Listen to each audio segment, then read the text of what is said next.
Hello guys, for today's video kay ipakita ko sa inyo kung unsay akong ginainom kung magbughat ko. Kanang mabughat ko guys, kay giinom ko sa kanang himughat. Himughat ni siya, umao ni siya guys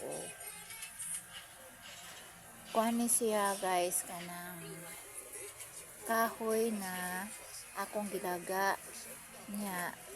Pag malaga na siya nimo, mahimo siya kulay puwa murag dugo. Nindot na siya guys sa mga panuhot o kanang nabughat ka.